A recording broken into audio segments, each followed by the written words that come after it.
Greetings, my friends. So I had a little bit of a glitch here. Nothing major, but I recorded turn 30 just a moment ago. Now I'm recording turn 29. So hopefully I didn't say anything too weird in turn number 30. I think it was fine. I basically took it as a single thing on its own. But let's look at turn 29. So research, blood magic. Got blood magic up to level 4.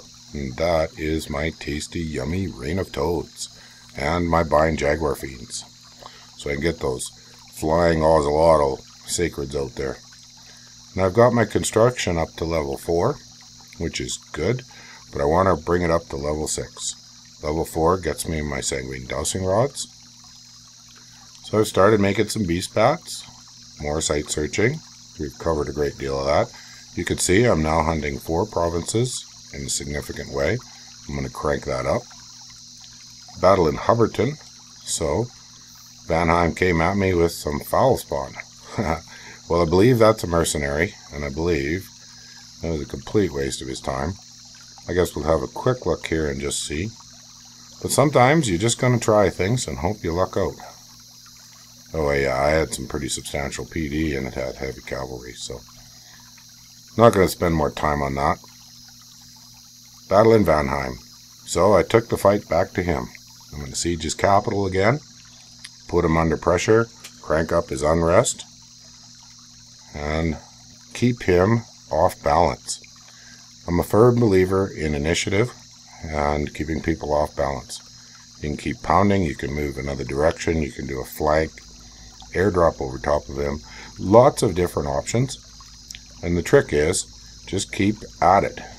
In a diplomacy game, and I was having a difficult war that was starting to look like we were both going to take a beating, I'd probably try to sue for peace, even buy somebody off. This game has no diplomacy, so there's really nothing I can do. So you can see here, his unrest isn't very high. A little bit of fighting on his capitals brought it up. But I'm stealing his income. I'm shutting down now. He does have a second fort now. So we can take a look at the statistics, and we can see that its income took a hit, but it's not crippled. It would be crippled if he had only a single fort. I could cut off his lines of supply or lines of communication and stop all tax income.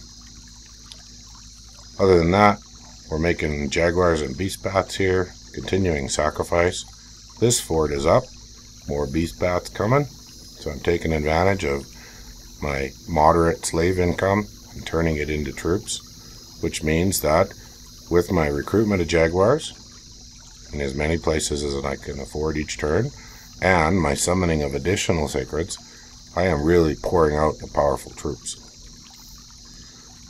There isn't too much else excitement going on, but I'm going to take a look at statistics here for a bit. Maybe we'll take a quick glance at Hall of Fame. Quite dominated by Calum, although clearly he's losing some of his thugs. He's lost a couple here. Vanheim had somebody up and about, but he died off. I've even got some guys on the Hall of Fame. That's kind of funny. This High Priest of the Sun, oh, look at that. Very badly diseased and afflicted.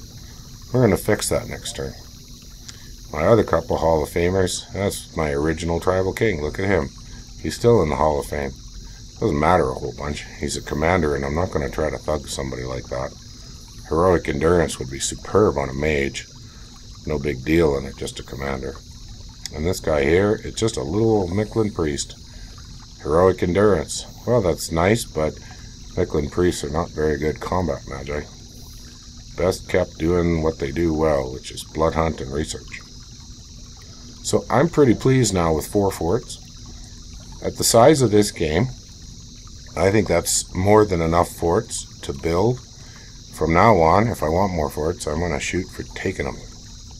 It's a heck of a lot cheaper to take forts from somebody else, and at some point in time, you have to fight. I'm not a big fan of sitting and parking in your capital in your basic provinces and turtling. I don't like to jump onto a war that isn't suitable, and in some ways my decision to take on Vanheim might have been not the optimal decision, but at the time it looked good. The issue is that it's not exactly a great matchup for me, somebody with less magic resistance on his troops, not quite as an elite troops, would have been hurt quite a bit more by my Blood Vengeance. But this is the first time I've really tried Blood Vengeance and the Blood 9 Bless. So sometimes it's experimental. I joined this game. It was a mixed skill game, just a bunch of folks that didn't know each other. And I thought, I'm just going to try something. I didn't set out to build a plan that was foolproof or anything radical. I just went with what is, in my opinion, about the simplest bless strategy you can go with Michelin. N9B9 is very basic, very inexpensive. With Michelin it is, given the Colossal Head as your option. I think I've covered the basics. This is going to be kind of a short video, but we'll move on, and I'll tell you right now, we have a nice big juicy fight in turn number 30.